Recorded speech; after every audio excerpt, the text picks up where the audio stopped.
Hello, and thanks for stopping by. Along with roast beef and fish and chips, curry is widely regarded to be one of the UK's most popular dishes, and it's estimated that there are currently around 12,000 Indian restaurants in Britain. Generally speaking, these restaurants and takeaways offer curries which have been adapted to suit more Western palates. Chicken tikka masala, for example, is said to have been invented in Glasgow during the early 1970s, whilst the balti is believed to have originated in Birmingham during the same era. With that in mind, it's easy, isn't it, to view Indian cuisine as a relative newcomer to Britain, a style of cooking which wasn't embraced here until well into the 20th century. But that's an assumption which couldn't be further from the truth. You see, the history of Indian food in Britain is very old indeed, several centuries old in fact, and as we're about to discover in this video, which I should probably warn you is likely to make you feel pretty hungry, it's a fascinating tale which centres on London.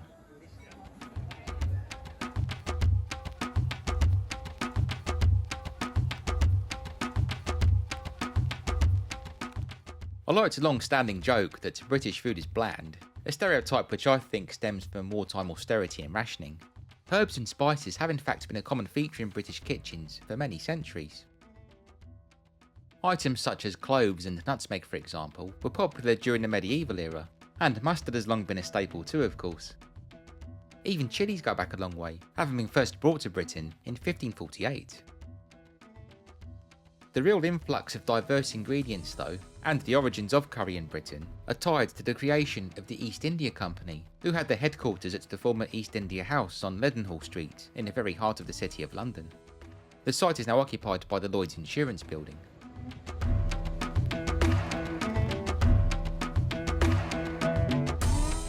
Founded in 1600, initially to conduct trade with the Mughal Empire, the East India Company grew to become the largest corporation in the world, and with their own huge private army, they eventually came to rule over large swathes of the subcontinent. As such, a flow of alluring goods began to find their way into Britain via the huge ports at Kolkata, Chennai and Mumbai. This of course included all manner of spices, and before long, the aromatic wonder of curry was beginning to make itself known in this cold corner of northwestern Europe.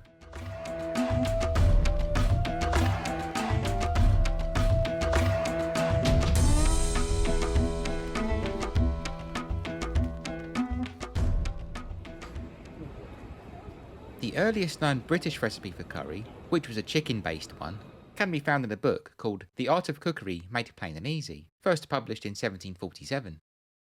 Its author was Hannah Glass, who was born on Greville Street, close to Hatton Garden, in 1708, and with its use of onions, turmeric, ginger and cream, Hannah's recipe is one that's easily recognisable today.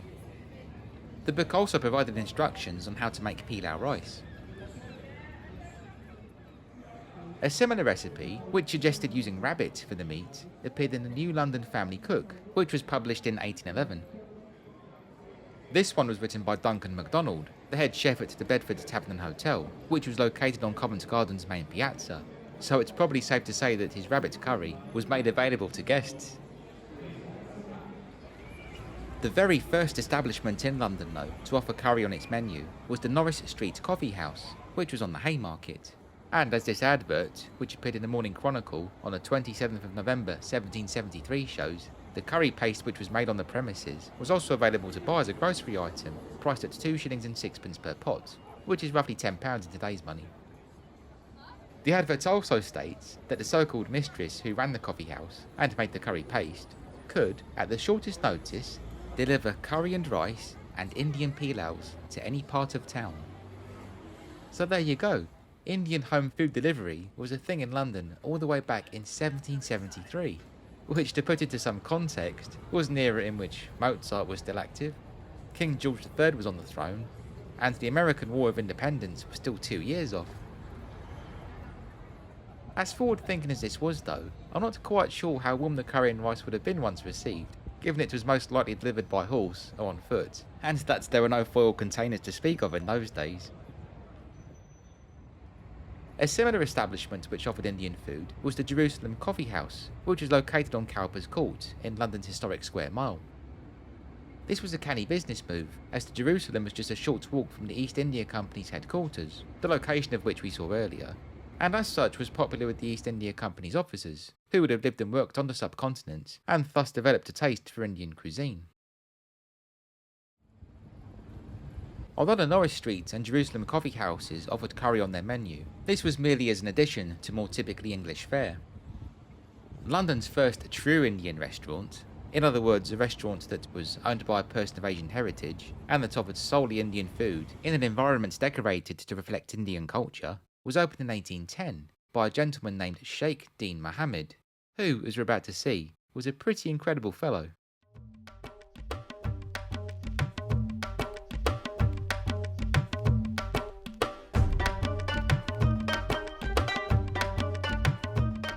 Sheikh Dean Mohammed was born into a Bengali Muslim family in the city of Patna, which is in modern-day northeastern India, in May 1759. His father served in the East India Company's Bengal army, but was killed in action when Mohammed was just 11 years old. In the wake of this tragedy, an Anglo-Irish captain named Godfrey Evan Baker essentially adopted the lad, and when Mohammed was old enough, he too joined the Bengal army, with whom he trained to be a surgeon.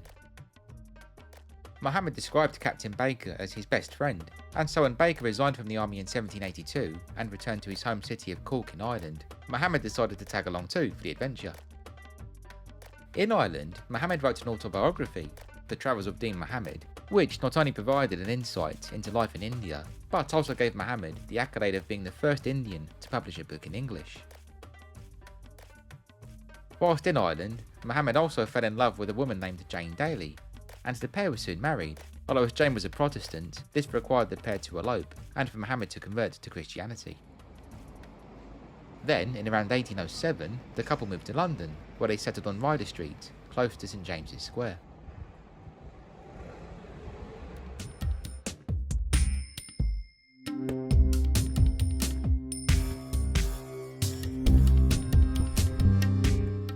At around the same time Mohammed and Jane arrived in London, a Scotsman named Basil Cochrane, who lived on Portsmouth Square, was planning to open a steam bar. Cochrane was what was known as a nabob, a term used to describe certain colonial rulers who'd made their fortune in India. And indeed, he was extremely wealthy, with his vapour baths, which he intended to open to the public, being one of the ways in which he flaunted his cash. It was Sheikh Dean Mohammed who helped Cochrane set up and equip the baths on Portsmouth Square, and once they were up and running, he was employed there to provide Indian head massages to customers, the art of which is known as Shampoo, which, as you may guess, is where the word shampoo comes from. Mohammed was an expert in Shampoo, and his services at the baths played a pivotal role in introducing the technique to Europe. Despite this though, Mohammed, who by now was in his 50s, received little recognition for the role he'd played in making the Portman Square baths a success, and so he decided to go it alone, with a new venture.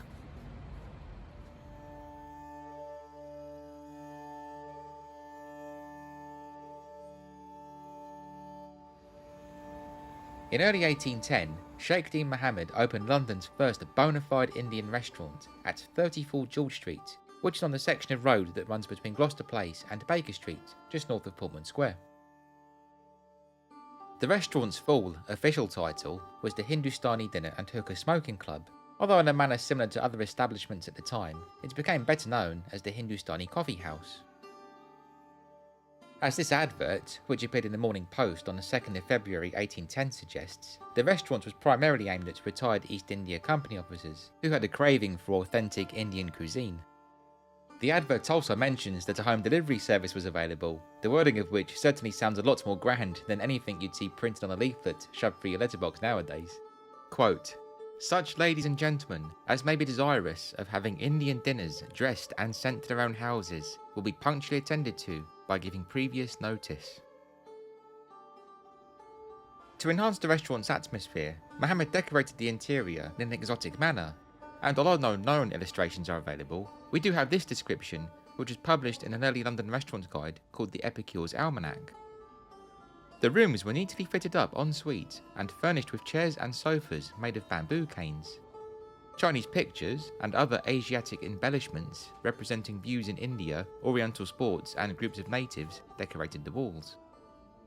As noted in the restaurant's official title, the Hindustani Coffee House also offered a smoking lounge where patrons could indulge in a hookah pipe, and if requested, Mohammed was also on hand to conduct the art of Shampoo.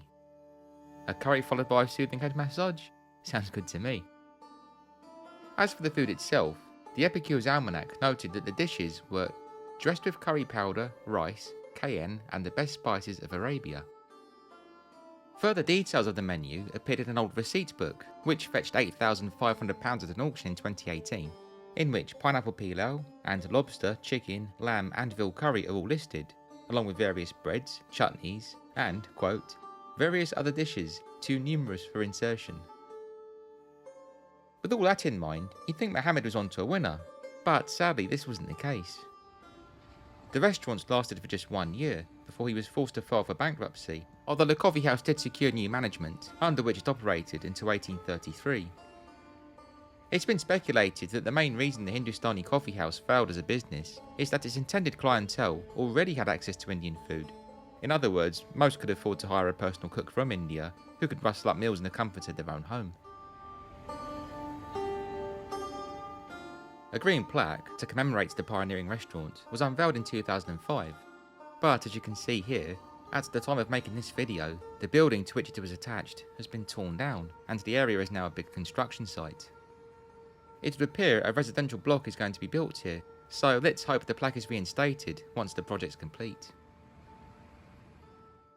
Although his restaurant was short-lived, Dean Sheikh Mohammed wasn't one to give up. Several years later, he and Jane moved to Brighton, where in 1821 they established a steam bath and massage parlour. And this was a success, so much so that Mohammed gained the affectionate nickname Dr. Brighton, and was appointed the shampooing surgeon to both King George IV and King William IV. Sheikh Dean Mohammed remained in Brighton for the rest of his life, and he died there in 1851 at the grand old age of 91. He's buried in the churchyard of St Nicholas, Brighton, where you can still see his grave today, which rather curiously gives his age as 101, whilst the location of his seaside steam bath is marked with a plaque outside the Queen's Hotel.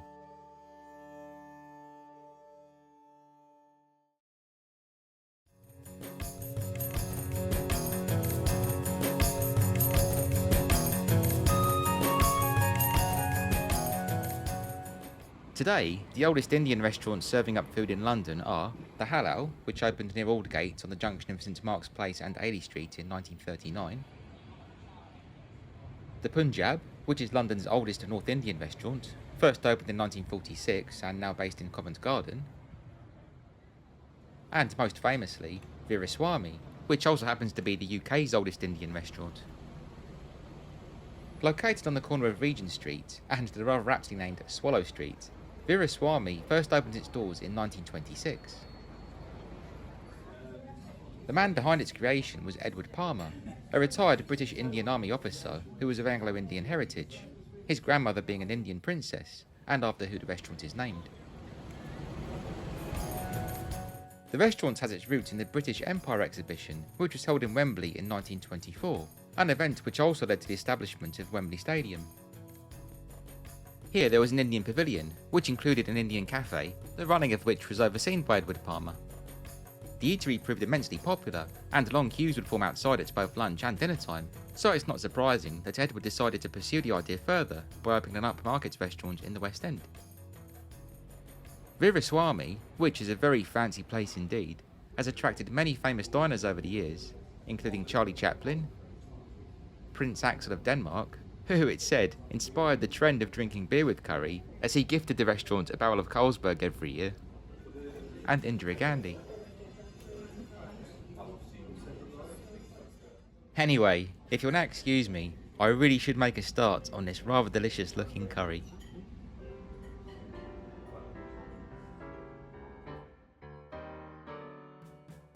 Thanks so much for watching. I hope you enjoyed this look at London's first curry house. I'd love to hear your thoughts on this subject. Do you have any Indian restaurant recommendations? And would you have tried Duncan McDonald's rabbit curry? Please be sure to let me know in the comments. I've had a lot of new subscribers to the channel recently, so if you're one of them, I'd like to extend a very warm welcome to you. It's lovely to have you here. And thank you too for all of the kind comments I've received recently.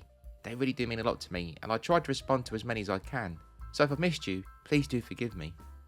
If you haven't yet subscribed to Top London, I'd appreciate it very much if you could please consider doing so, as this, along with clicking the bell icon, will ensure that you don't miss out whenever I publish a new video.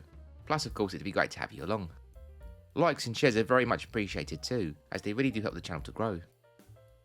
If you're feeling extra generous, you can help to support the channel in 2 ways. The first is via my Kofi account, which I'll link below, and the second is via the YouTube thanks button, which appears as a heart icon below the video. Any donations are of course very much welcome, and they really do help go towards the running of the channel. If you're after merchandise, I have an Etsy store too, Rob's Online Designs, where you'll find an array of London themed mugs, all hand illustrated, and featuring images such as buses, taxis, tube trains and so on. Links in the description. Anyway, for now, thanks again friends, stay well and please be sure to stay tuned.